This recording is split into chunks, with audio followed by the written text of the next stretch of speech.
أعوذ بالله السميع العليم من الشيطان اللعين الرجيم. بسم الله الرحمن الرحيم. الحمد لله الذي إليه مصائر الخلق وعواقب الأمر. نحمده على عظيم إحسانه ونير برهانه ونوامي فضله وامتنانه. حمدا يكون لحقه قضاء ولشكره أداء. لم يولد سبحانه فيكون في العز مشاركة، ولم يلد فيكون مورثا هالكا. لم يتقدمه وقت ولا زمان، ولم يتعاوره زيادة ولا نقصان. جلت عظمته والصلاة والسلام على سيد أصل ما في الوجود، سر الله في كل موجود، نقطة دائرة الوجود، صاحب اللواء الحمد والمقام المحمود أبي القاسم محمد. اللهم صل على محمد وأهل بيته الطيبين الطاهرين المعصومين المظلومين الذين أذهب الله عنهم الرجس وطهرهم تطهيرا. اللهم صل على محمد وآل محمد. أما بعد، فقد قال الله تبارك وتعالى في محكم كتابه المبين وهو أصدق الصادقين. بسم الله الرحمن الرحيم. يعرفون نعمة الله ثم ينكرونها وأكثرهم الكافرون. ويوم نبعث من كل أمة شهيدا ثم لا يؤذن للذين كفروا وهم لا يستعتبون. صلوات. اللهم صل على محمد وآل محمد. محمد وآل محمد بلندتر صلوات. اللهم صل على محمد وآل محمد. نعرہ حیدری. صراط مستقیم اور سبیل الہی کے عنوان پر چھٹی صحبت سے مخاطبت کا شرف حاصل کرتے ہوئے اس امر کا بہت شدت کے ساتھ احساس ہے کہ ہمارے پاس اس اہم اور عمیق عنوان پر گفتگو کو مکمل کرنے کے لیے بہت کم وقت ہے. فقط 4 گھنٹے باقی رہ گئے کہ جن میں ہم نتائج تک پہنچنا چاہتے ہیں. اور میں اللہ کا شکر ادا کروں گا کہ واسطے سے ان شہیدوں کے جن کے نام سے یہ مجلسیں بپا ہیں، کہ اگر ہم سبیل الہی کا تعارف کما ہوا حقہ آپ کی خدمت میں پیش کر سکیں، اور اس تعارف کے بعد ہم اپنی زندگی کو سبیل الہی کے منشا و خوشنودی و رضامندی کے مطابق ڈھال سکیں۔ عرض یہ کیا گیا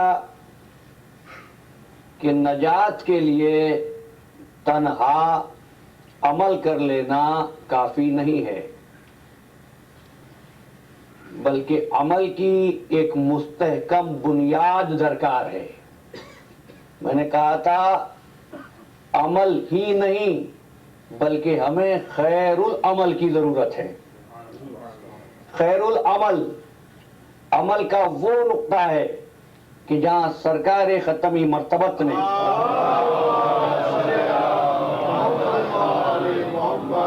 پہلی مرتبہ دعوت ذی العشیرہ میں فرمایا تھا کہ میں آیا ہوں تمہارے پاس دنیا اور آخرت کا خیر العمل لے کر، اور گفتگو مذہبی یا فرقے وارانہ نہیں ہے، ہر انسان کے لیے ہے۔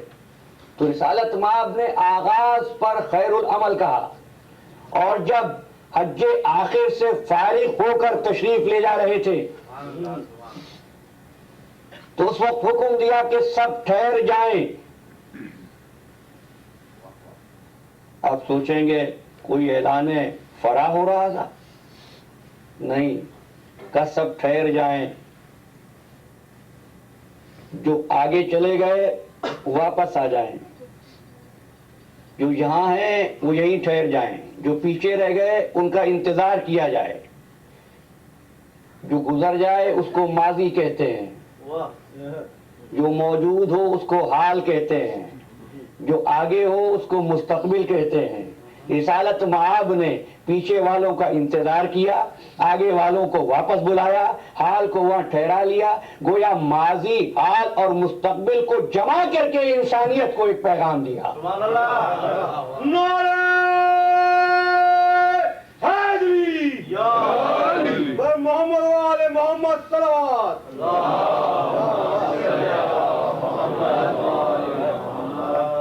اور کس طرح روکا؟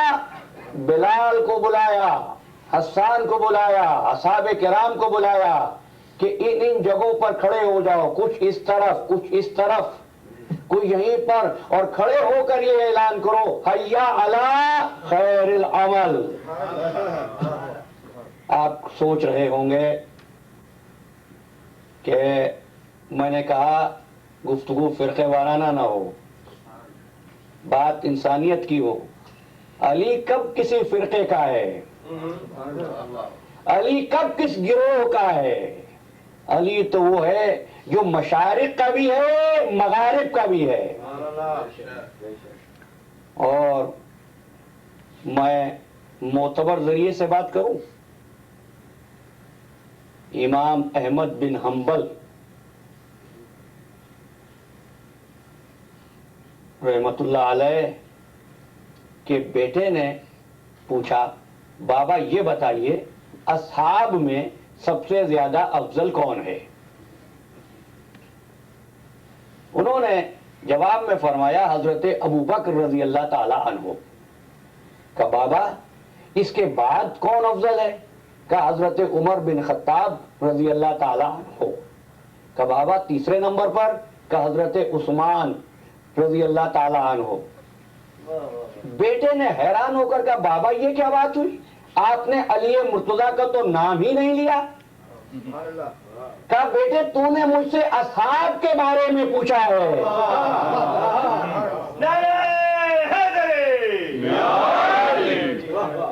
تو نے مجھ سے اصحاب کے بارے میں پوچھا ہے، علی صحابی نہیں ہے، رسول کا ٹکڑا ہے۔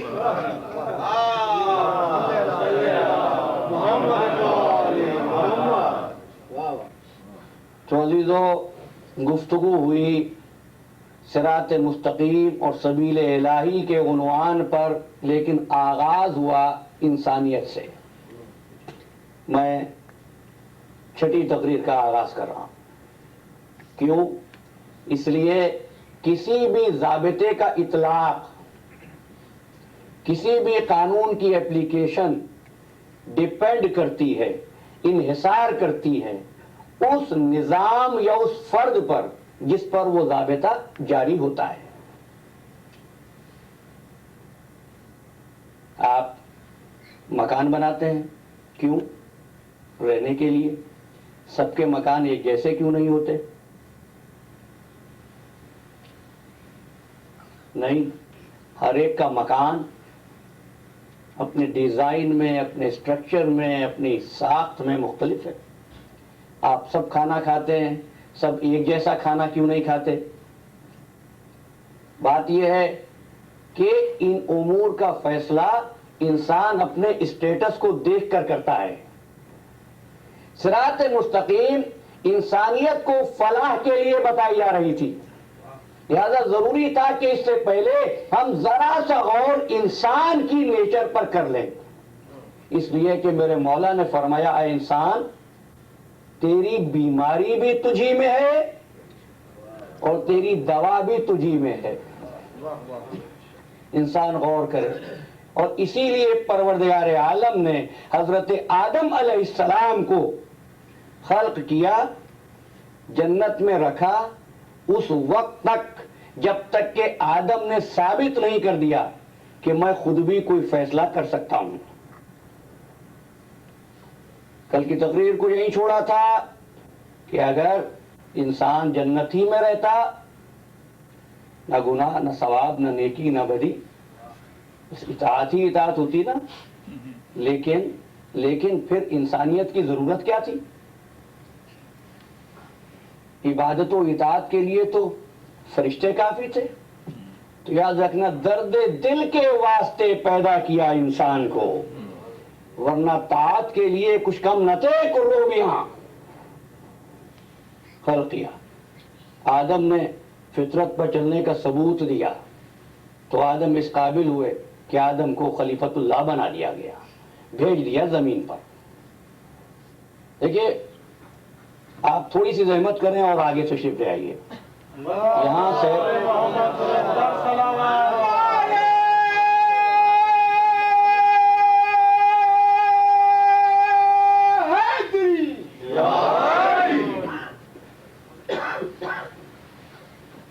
جس حد تک ممکن ہوتا ہے اپنی گفتگو کو سہل بنانے کی کوشش کرتا ہوں اور کروں گا۔ انسان خلق ہوا، آدم زمین پر آئے۔ آدم کون ہے؟ جسم والا ایک انسان، نبی بنا کر بھیجا ہے۔ ایک آدم ہے، ایک جسم لے کر آیا ہے، ایک زبان لے کر آیا ہے، ایک روح لے کر آیا ہے۔ لیکن برکت یہ ہے، اب ایک آدم سے لاکھوں آدم ہیں، ایک جسم سے لاکھوں اجسام ہیں، ایک روح سے لاکھوں روح ہیں، ایک نفس سے لاکھوں نفوس ہیں۔ ان سب کا کام کیا ہے؟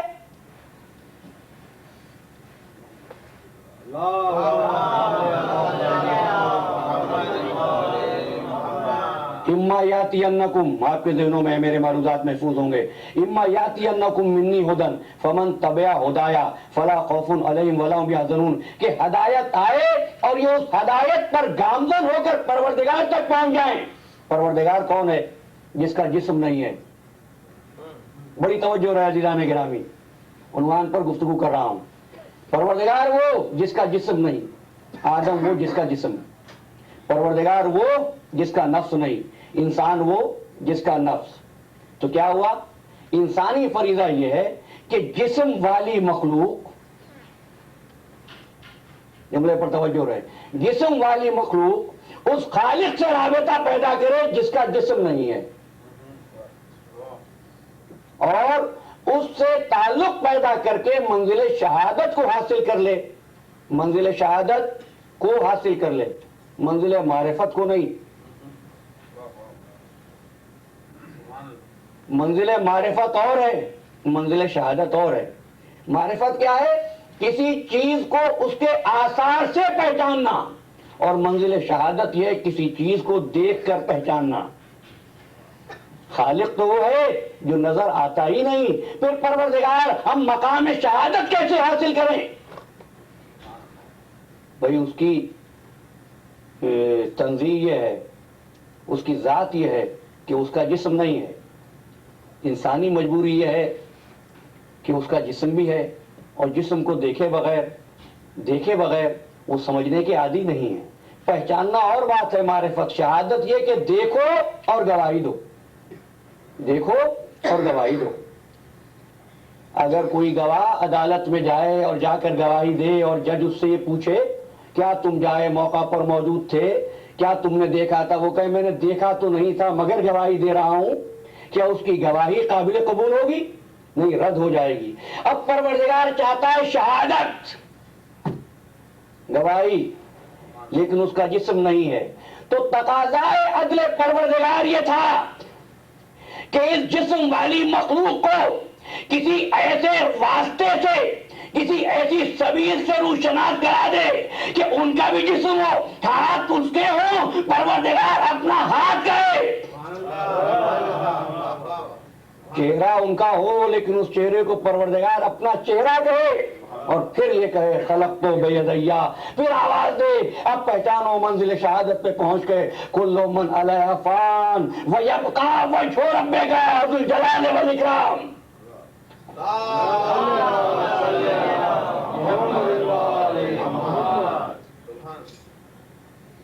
وہ مخلوق منزل شہادت کا ذریعہ بنے۔ صلوات پڑھیے گا بلا۔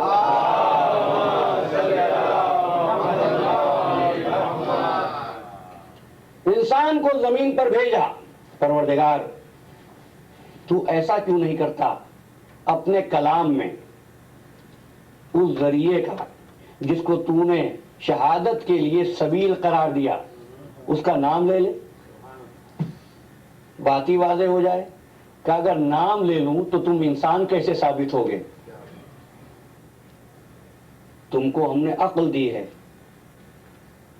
تم کو ہم نے صلاحیتیں دی ہیں، تم کو ہم نے جوہر عقل سے سرفراز کر کے اختیار دیا ہے کہ تم خود پہچانو، خود سمجھو، اپنے عقل کو استعمال کر کے اس کائنات میں ہم تک پہنچنے کا ذریعہ ڈھونڈو، راستہ تلاش کرو۔ اچھا یہ صرف تم ہی کرو گے، باقی مخلوقات نہیں کریں گی۔ یہ انسان ہے جو غور کرتا ہے کہ چاند کیسے نکلتا ہے، سورج کیوں کر ڈوبتا ہے، دن اور رات کیسے بنتے ہیں، ستارے کیوں ٹوٹتے ہیں۔ کیا جانور غور کرتے ہیں؟ کیا جانور غور کرتے ہیں؟ نہیں، جانور غور نہیں کرتے، اس لیے کہ جانوروں کے پاس عقل نہیں ہے۔ اب ایک جملہ کہتا ہوں، جانور یہ نہیں سوچتا کہاں سے آیا ہے، جانور یہ نہیں سوچتا کہاں جانا ہے۔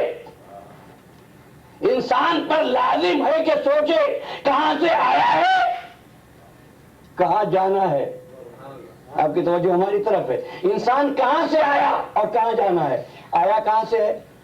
لقد خلقنا الانسان من سلالۃ من طین، ہم نے انسان کو مٹی سے خلق کیا، پھر کیا کیا؟ ثم جعلناہ نطفۃ فی قرار مکین، پھر ہم نے اس کو نطفہ بنا کر ایک مقام پر رکھ دیا، پھر کیا کیا؟ ثم خلقنا النطفۃ علقۃ، پھر ہم نے نطفے کو علقہ بنا دیا، فخلقنا العلقۃ مضغۃ، پھر علقے کو مضغہ بنا دیا، پھر ہم نے کیا کیا؟ فخلقنا المضغۃ عظاما،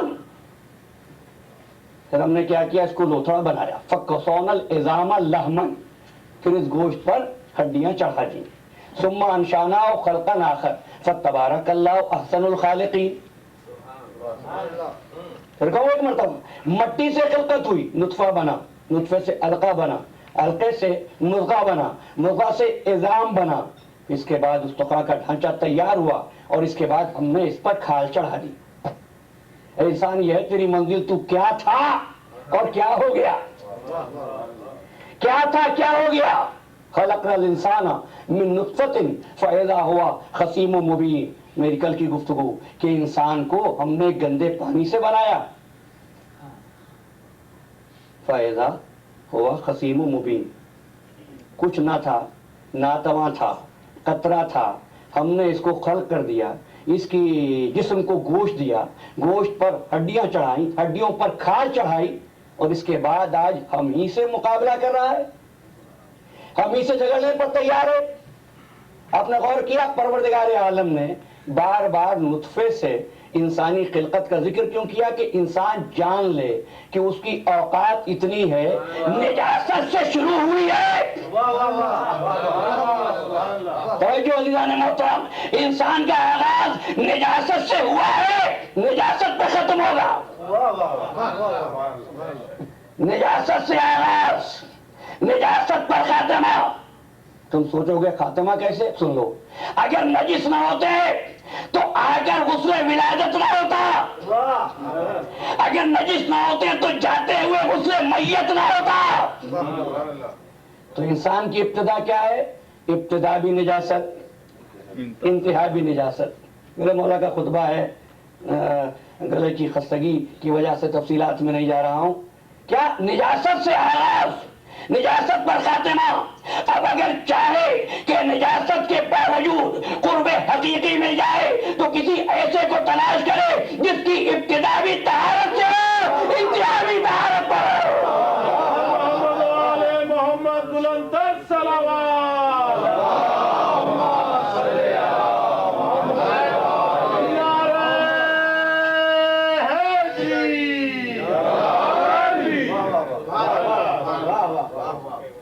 تمہارے نجاستوں سے وہ آیا کعبے میں، تمہارا خاتمہ نجاست پر، اس کا خاتمہ مسجد میں. ایسا طاہر پہچانو. اب اپنی عقل کو استعمال کرو، آگے بڑھو، سوچو. ہم نے تمہیں خلق کیا، میں پھر واپس آ رہا ہوں، خلق کیا، تم کو قدرت دے دی. دیکھو یہ تارے ٹوٹتے کیوں ہیں، یہ دن چھوٹے بڑے کیوں ہو جاتے ہیں؟ موسم سرما میں دن چھوٹا، رات لمبی، موسم گرما میں دن لمبا، رات چھوٹی. کیوں ہوتا ہے ایسا؟ ہم تم سے یہ تو نہیں کہہ رہے کہ تم اللہ کے نعرے لگاؤ، ہم تم سے یہ تو نہیں کہہ رہے کہ دنیا کو چھوڑ دو. نہیں، ہم نے تو تم کو خلق ہی اس لیے کیا ہے کہ دنیا میں رہ کر، ایک جملہ کہہ رہا ہوں، عالم کثرت میں رہ کر وحدت کو تلاش کرو. عالم کثرت میں رہ کر وحدت کو تلاش کرو. تو یہی بات تھی. فرشتے نے اپنی عبادت دیکھی، کیا ہے؟ صبح و شام اللہ، رکوع، سجود، قیام، قعود. لیکن سوچا کہ کرتا تو ہوں میں عبادت، لیکن ایک بندہ ایسا ہے جس کی بیوی بھی ہے، جس کے بچے بھی ہیں، جس کی خانگی اور معاشرتی ذمہ داریاں بھی ہیں، پھر بھی یہ عبادت کرتا ہے. تو ملک کو ایسے انسانوں پر ناز ہوا. نہیں، اور آسان کروں، ملک عبادت کر رہا تھا، نفس کی خواہشات نہیں تھی. یہ کیسا عبد ہے جس کے پاس نفس کی خواہشیں بھی ہیں، اس کو بھوک بھی لگے، پیاس بھی لگے، بچے بھی ہوں، پھر بھی سجدہ قضا نہ ہو. اس نے کہا پروردگار میری عبادت کیسی؟ عبادت تو اس وقت کی ہے، اب اجازت دے دے تسبیح چھوڑ کر اس کے آستانے پہ چلا جاؤ. محمد والے محمد بلندر صلوات.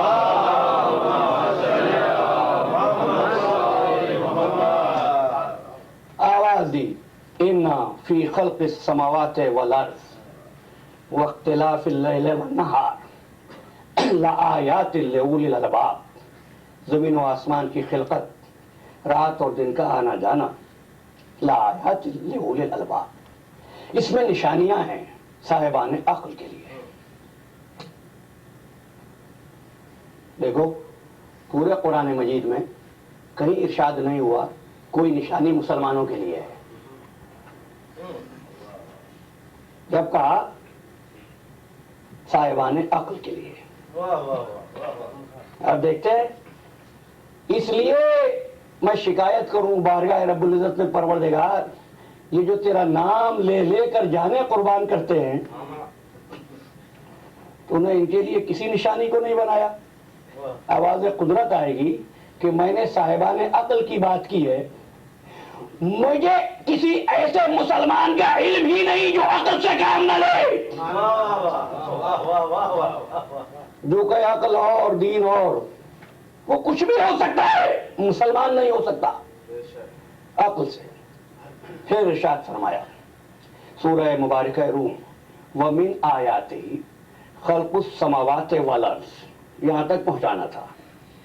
وَمِنْ آیَاتِهِ خَلْقُ السَّمَاوَاتِ وَالْأَرْضِ وَإِخْتِلَافُ أَلْسِنَتِكُمْ وَأَلْوَانِكُمْ إِنَّ فِي ذَلِكَ لَآیَةٍ لِلْعَالَمِينَ۔ اب کیا فرمایا؟ زمین و آسمان کی خلقت اور تمہارے رنگوں اور زبانوں کا الگ الگ ہونا، زبانوں اور رنگوں کا الگ الگ ہونا، اِنَّ فِي ذَلِكَ لَآیَةٍ لِلْعَالَمِينَ، اس میں نشانیاں ہیں صاحبان ہیں یہاں عالمین کے لیے، پورے جہان کو محصور کر لیا۔ پھر فرمایا وَمِنْ آیَاتِهِ مَنَامُكُمْ بِاللَّيْلِ وَالنَّهَارِ وَابْتِغَاؤُكُمْ مِنْ فَضْلِهِ إِنَّ فِي ذَلِكَ لَآیَاتٍ لِقَوْمٍ یَسْمَعُونَ۔ تمہارا رات میں سونا، کل کی گفتگو یہاں سے شروع کروں گا، تمہارا رات میں سونا اور دن میں رزق تلاش کرنا، اس میں نشانیاں ان کے لیے جو سنتے ہیں۔ غور کرنا، وضاحتیں کروں گا۔ کون ہے انسان جس کے پاس کان ہو اور وہ نہ سنے؟ یقین جاننا، سننا اور فکر کے ساتھ غور کرنا اور نشانیاں بنائی۔ اچھا، زبانوں کے اختلاف کی اتنی اہمیت کیوں ہے؟ کیا کوئی انگریزی بولے، کوئی گجراتی بولے، کوئی اردو بولتا ہے، کوئی پنجابی بولتا ہے، کوئی سندھی بولتا ہے، لوگ کہتے ہیں زبانیں ہیں جو لوگوں کو تقسیم کر دیتی ہیں، وہ کہہ رہا ہے زبانیں میری نشانیاں ہیں، زبانیں میری نشانیاں ہیں۔ کب؟ اگر آپ کے ذہنوں میں میرا پچھلا جملہ محفوظ ہے، کب نشانیاں بنیں گی؟ جس وقت ان زبانوں کے ساتھ تم اس حکمت پر غور کرو کہ وہ پروردگار جو قادر مطلق ہے، کیا وہ ایک زبان سب کو نہیں دے سکتا تھا؟ لیکن کیوں کہہ رہا ہے ہم نے تمہیں قبائل میں بانٹ دیا، شعوب میں بانٹ دیا؟ اسی لیے تو کہ دیکھوں اپنی عقل کو کس طرح استعمال کرتے ہو اور کس طرح انہی زبانوں کے ذریعے علم حاصل کرتے ہوئے سبیل الہی تک پہنچتے ہو۔ کہ زبان ایک بڑی رکاوٹ والی بات، مجھے مشکل کیوں ہوتی ہے؟ اسی زبان کی وجہ سے۔ جو ہمارے نوجوان دوست سنتے ہیں یہ کہتے ہیں کہ میرے الفاظ بہت مشکل ہوتے ہیں، یہ بھی زبان کا مسئلہ۔ اور ایک اور مسئلہ ہے، ضرور کہوں گا اور کہے بغیر آگے نہیں بڑھوں گا، کہ صاحب ہم اچھے مسلمان اس لیے نہیں ہو سکتے کہ ہمیں عربی نہیں آتی۔ میں ہمیشہ کہا کرتا ہوں، اور اپنی طبیعت کی وجہ سے اب تفصیلات میں تو نہیں جا سکوں گا کہ بہت تھکا ہوا ہوں، کہ عربی آتی تو اسلام بھی زیادہ سمجھ لیتے۔ کہ سچ بتانا، ابو جہل کو عربی آتی تھی یا نہیں؟ ابو لہب کو عربی آتی تھی یا نہیں؟ لیکن کیا بات تھی کہ عربی جاننے کے باوجود تبت یدا ابی لہب، تو جان لو عربی بولنا ہو رہا ہے، محمد عربی کو پہچاننا ہو رہا ہے۔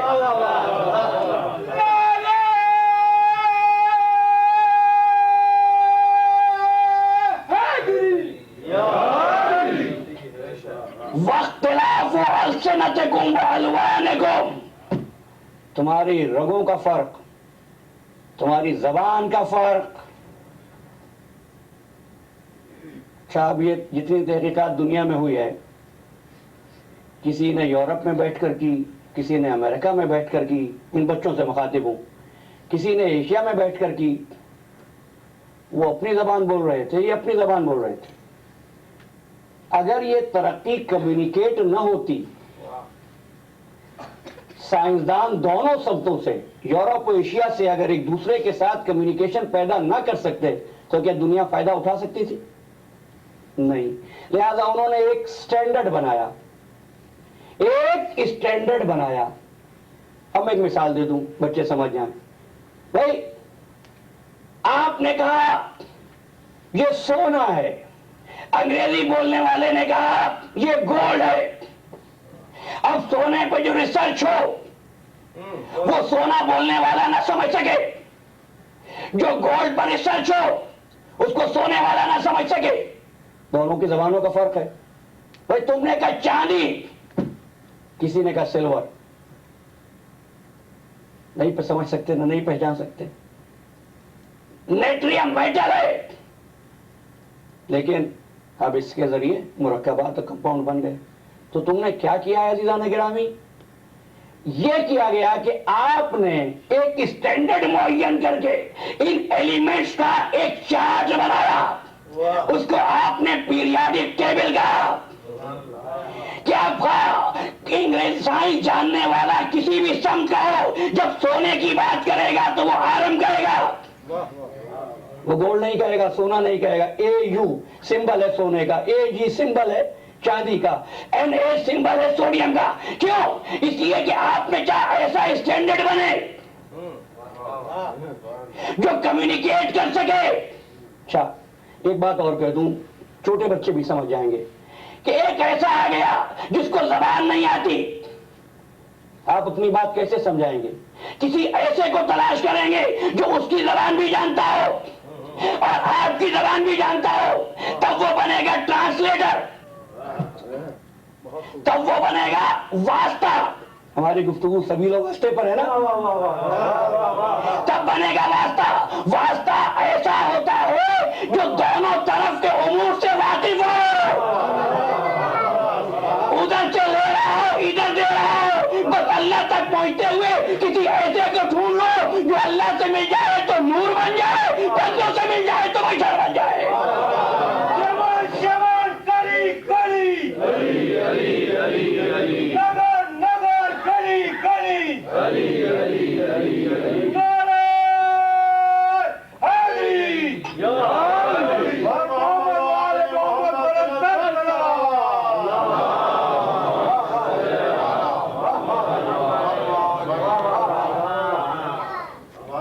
اب نہ آواز ساتھ دے رہی ہے اور نہ دامن وقت میں گنجائش ہے. لیکن ایک جملہ کہہ دوں اور پھر انشاءاللہ آئندہ گفتگو کا آغاز وہیں سے کروں گا. انسان قدرتیں لیے ہوئے، صلاحیتیں لیے ہوئے، استعداد لیے ہوئے، عقل لیے ہوئے، انٹلیکٹ لیے ہوئے، 5 قوتیں لے کر آیا.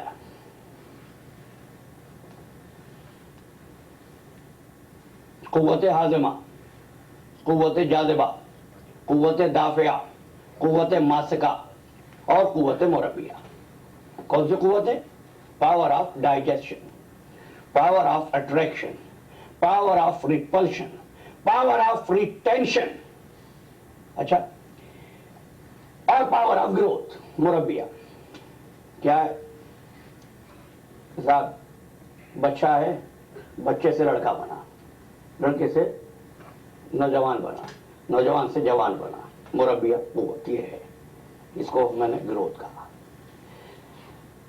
قوت مربیہ پر ایک جملہ کہہ کر آگے بڑھوں گا اور انشاءاللہ پھر وضاحتیں آئیں گی. قوت مربیہ اس طرح کام کرتی ہے کہ تم اگر چاہو بھی کہ اس کو روک لو تو روک نہیں سکتی. بھائی کوئی نوجوان یہ چاہے کہ مجھ پر بڑھاپا نہ آئے، خواہش تو سب کی ہوتی ہے، روک نہیں سکتے اس کو، ایسی اسٹرانگ فورس. اچھا جو پہلی قوت میں نے کہی تھی ہاضمہ، ڈائجیشن، جس کا تعلق ہے تغذیے سے، نیوٹریشن سے، کھانے پینے سے، کیا صرف تم ہی کھاتے ہو؟ یہ جانور بھی کھاتے ہیں. کیا عجیب بات ہے، کچھ صلاحیتیں ایسی آئیں جس میں انسان و حیوان مشترک، کچھ صلاحیتیں ایسی ہیں جو صرف انسان کے لیے خاص، کچھ صلاحیتیں مشترک۔ مثلا جانور بھی سوئے اور انسان بھی سوتا ہے، جانور بھی تھکتا ہے، انسان بھی تھکتا ہے، انسان بھی کھاتا ہے، جانور بھی کھاتا ہے۔ میں اگر اس مشترک صفت کی بنا پر انسان کو حیوان کہہ دوں،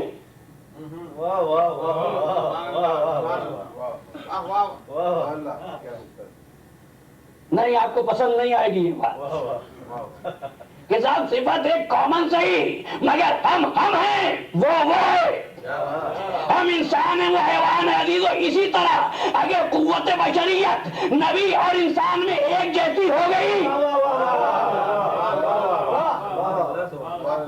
تم کیسے کہتے ہو کہ وہ ہم جیسا؟ نہیں، نبی نبی ہے، امتی امتی ہے۔ ارے سلام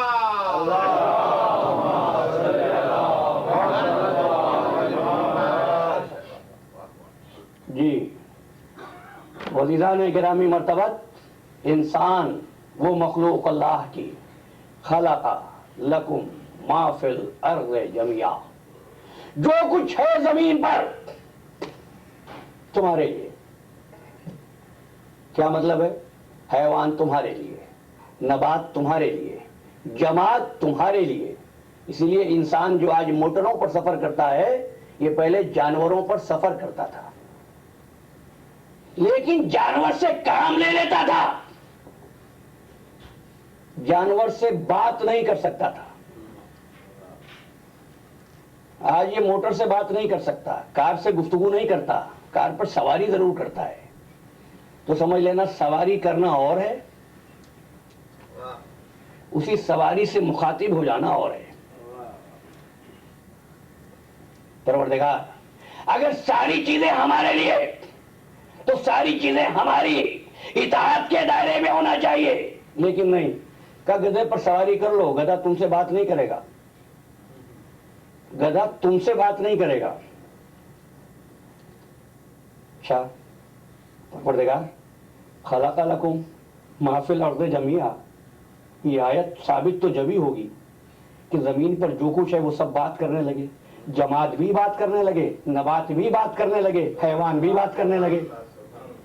تو آہستہ آہستہ اب آپ سبیل کو انشاءاللہ خود ڈیفائن کر لیں گے ان تقریروں کے اختتام تک، کہ جہاں ہر وجود غیر انسان انسان سے بات کرنے لگ جائے تو پھر ہوگی خلق لکم ما فی الارض جميعا۔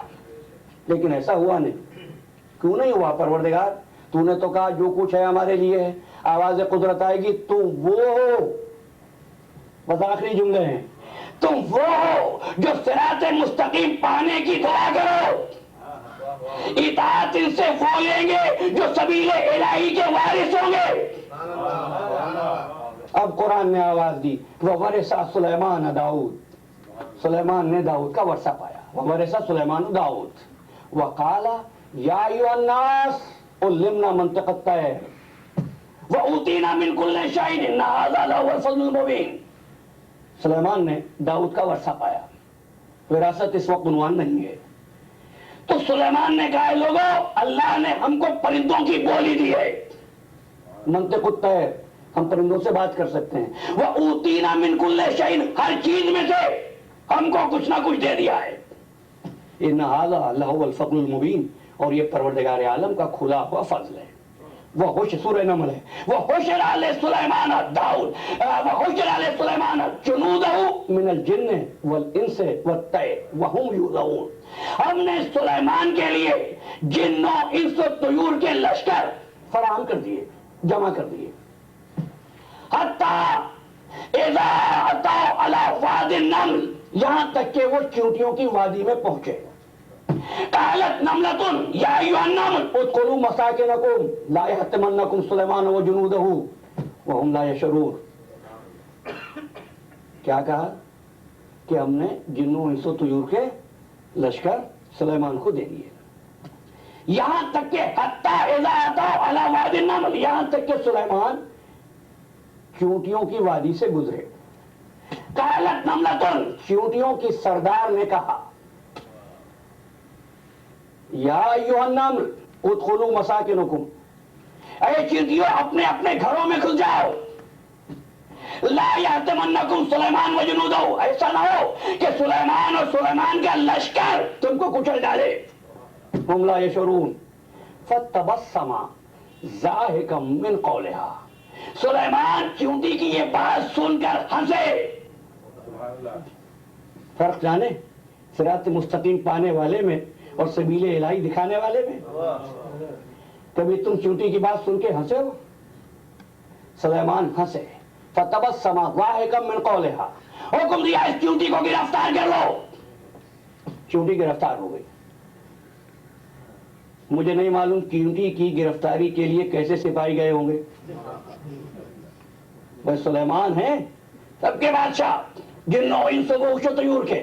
چیونٹی گرفتار کر لی گئی، چیونٹی کو اپنی ہتھیلی پر رکھا۔ جانتی نہیں ہے میں نبی خدا ہوں؟ کہا یہاں میں جانتی ہوں آپ اللہ کے رسول ہیں۔ کہا تو نے پھر یہ کیوں کہا کہ میں اور میرا لشکر چیونٹیوں کو کچل دیں گے؟ چیونٹی ہے، اتنی سی عقل بھی کسی کے پاس ہو نا جتنی چیونٹی کے پاس ہے۔ چیونٹی کہتی ہے نبی خدا جانتی ہوں آپ تو اللہ کے رسول ہیں، مگر جو آپ کے ساتھ تھے ان پر بھروسہ نہیں تھا۔ یاد رکھنا ظلم نبی نہیں کیا کرتا اور صحبتیں لوگوں کو بدلا نہیں کرتی۔ کہا اچھا، ہنسے، مسکرائے، پھر فرمانے لگے اچھا یہ بتا تو بہتر ہے یا میں؟ کہا پیغمبر خدا اگر یہ کہوں کہ آپ بہتر ہیں تو کیا بات ہوئی، ایک چیونٹی سے بہتر ہے، لیکن اے پیغمبر خدا آپ خود بتائیے وہ بہتر ہے جس کے قدم زمین پر ہو یا وہ بہتر ہے جس کے قدم جسد رسول پر ہو؟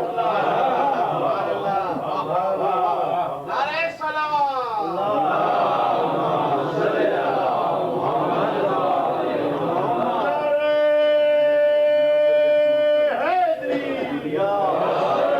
محمد وآل محمد بلندر سلام۔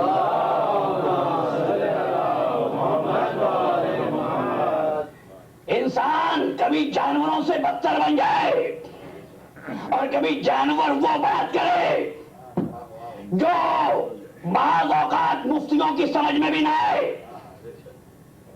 کیا ہے یہ؟ ہے جانوروں پر حکومت۔ اب سمجھنا یہ شان ہے سبیل الہی کے وارث کی۔ ناقے پہ سوار ہے، مدینے پہنچتا ہے، اب لوگ چاہتے ہیں ہمارے گھر پر قیام کریں۔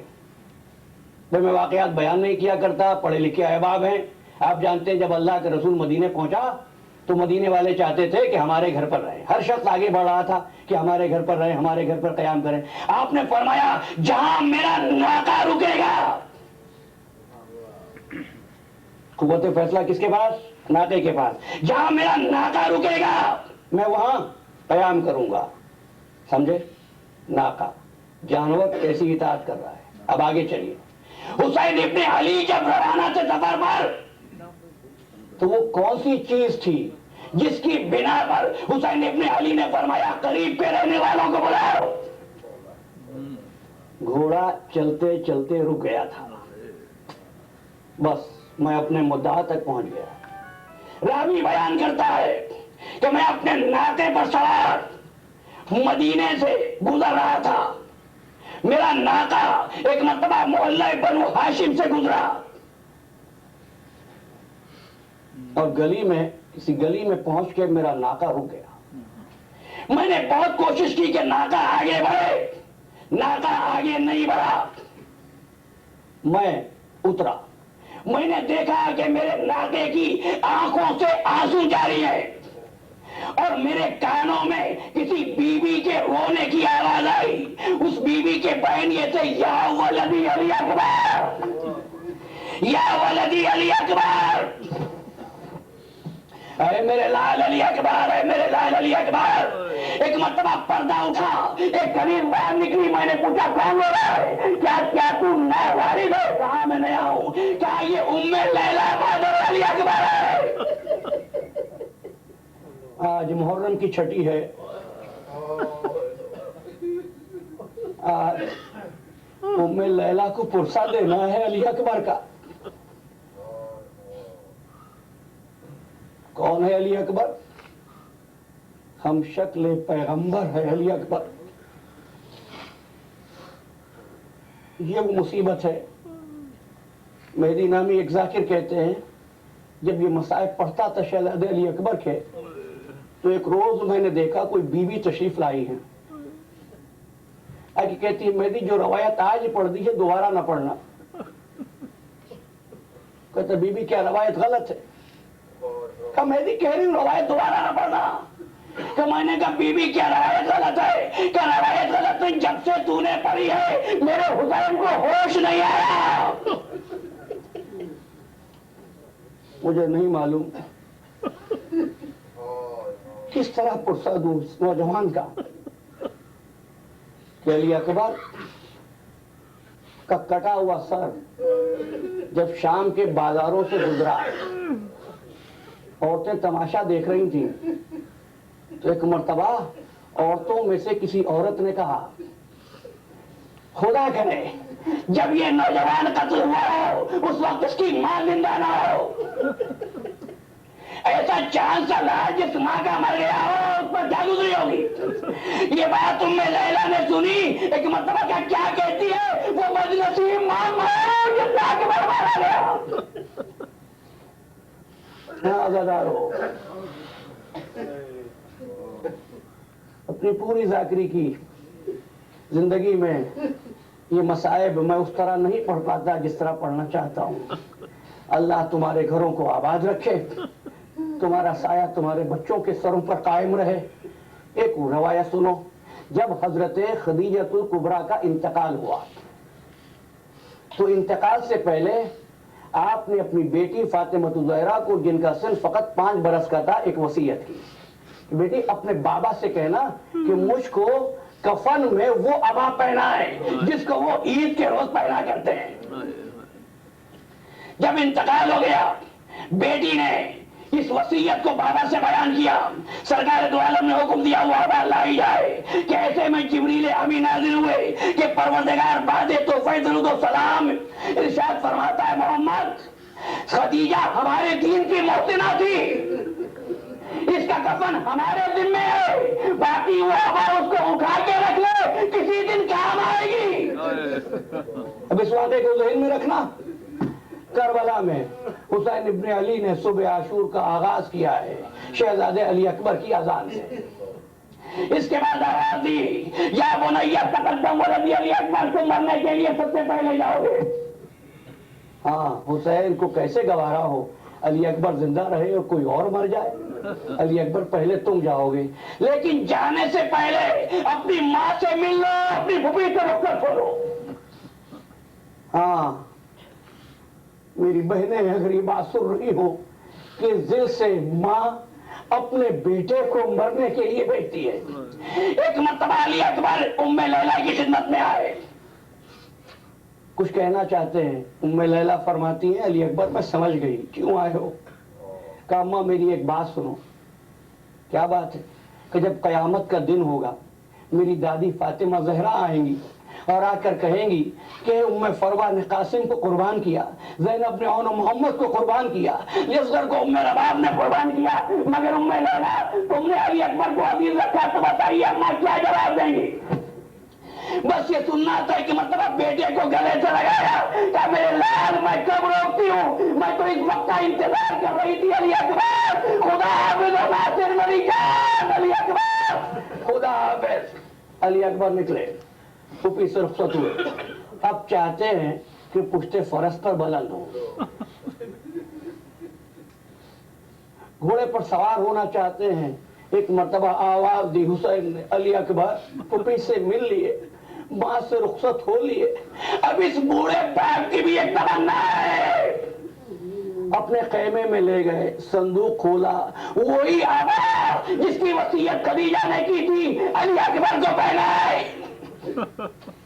امامہ سر پہ رکھا کہ علی اکبر تم میرے نانا کی شبیہ تھے, جب نانا کے دیکھنے کو بھی چاہتا تھا تیری زیارت کر لیتا تھا. علی اکبر اب تو مرنے کو جا رہا ہے. علی اکبر کو دیکھتے رہے. اس کے بعد علی اکبر کو رخصت کیا. راوی کہتا ہے کسی اور شہید کو خیمے سے نکلنے میں اتنی دیر نہیں لگی جتنی علی اکبر کو لگی ہے, اس لیے کہ نکلنا چاہتے تھے, کوئی بہن دامن پکڑ لیتی تھی, کوئی بہن بازو پکڑ لیتی تھی. علی اکبر خیمے سے برآمد ہوئے. مخصوص یہ شرف کا وقت آج کے لیے جن کو رسول جاتے ہیں معراج کے لیے. گھوڑے پر سوار ہوئے, آگے آگے علی اکبر چلے, پیچھے پیچھے حسین چلے. تھوڑی دور جانے کے بعد ایک مرتبہ مڑ کر دیکھا بابا آ رہے ہیں. اس کیا بابا آپ ہی نے تو رخصت کیا تھا. تو ایک مرتبہ فرمایا علی اکبر تم نہیں جا رہے ہو, میری جان جا رہی ہے. علی اکبر آہستہ چلو اور مڑ مڑ کر دیکھتے رہو. علی اکبر. سید جعفر شستری کی روایت ہے ایک مرتبہ علی اکبر گھوڑے سے اترے, بابا کے نزدیک آئے, بلند قامت ہے, نکلتا وقت ہے. ایک مرتبہ سر کو جھکایا اور گوجے امامت میں کچھ کہا, جس کو سننے کے بعد حسین چیخے مار کر روئے.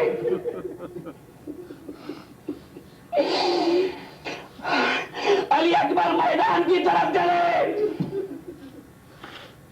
اور حسین خیمے کے باہر ایک کرسی پر بیٹھ گئے. علی اکبر ایک مرتبہ واپس آئے ہیں یہ کہنے کے لیے بابا اگر تھوڑا سا پانی مل جاتا تو ان کو بتا دیتا بنو ہاشم کے جوان کس طرح لڑتے ہیں. روایتیں بتاتی ہیں مشتری دی, اور ایک روایت کے مطابق آپ نے فرمایا علی اکبر تم اپنی زبان میرے دہن میں دے دو. علی اکبر نے اپنی زبان کو بابا کے دہن میں دیا, پھر زبان کو نکال لیا. بابا آپ کی زبان کو میری زبان سے زیادہ خوش ہے.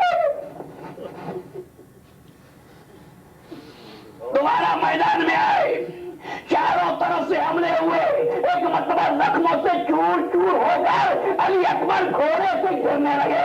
علی اکبر سے گھوڑے پر حملہ نہ گیا. جب گرنے لگے نا گھوڑے سے تو کیا کیا شہزادے نے, گھوڑے کی گردن میں بائیں ڈال دی.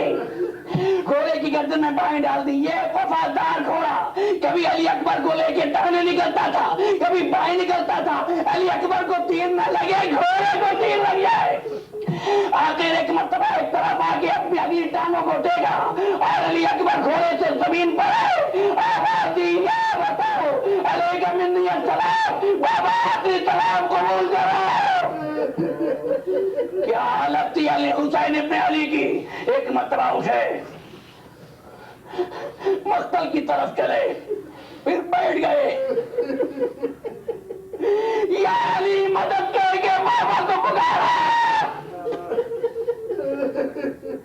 ایسے میں علی اکبر کے گھوڑے نے کیا کیا, آگے مولا کی آواز کو پکڑا, پھر مولا کو چھوڑ کے ایک مرتبہ علی اکبر کی طرف گیا, کبھی حسین کی طرف کبھی علی اکبر کی طرف, یہاں تک کہ حسین علی اکبر کی لاش پر پہنچے. رخساروں پہ رخسار رکھ دیے. بیٹا خدا لعنت کرے اس قوم پر جس نے تجھے قتل کیا. بیٹا تم نے دنیا کی مصیبتوں سے نجات پائی, لیکن تیرا بابا مصیبتیں سہنے کے لیے تنہا رہ گیا. تھوڑی دیر کے بعد علی اکبر کا لاشا خیمے میں آ گیا. آواز دی زینب ذرا ام لیلا کو بلا لاؤ. زینب نے کہا فضا ام لیلا کو بلا لاؤ. فضا ام لیلا کو بلانے کے لیے گئی. جب خیمے میں پہنچی تو کیا دیکھا, ام لیلا کھڑی ہے, کبھی دائیں جاتی ہے کبھی بائیں جاتی. جانا چاہتی ہوں مگر مجھے خیمے کا دروازہ نظر نہیں آ رہا.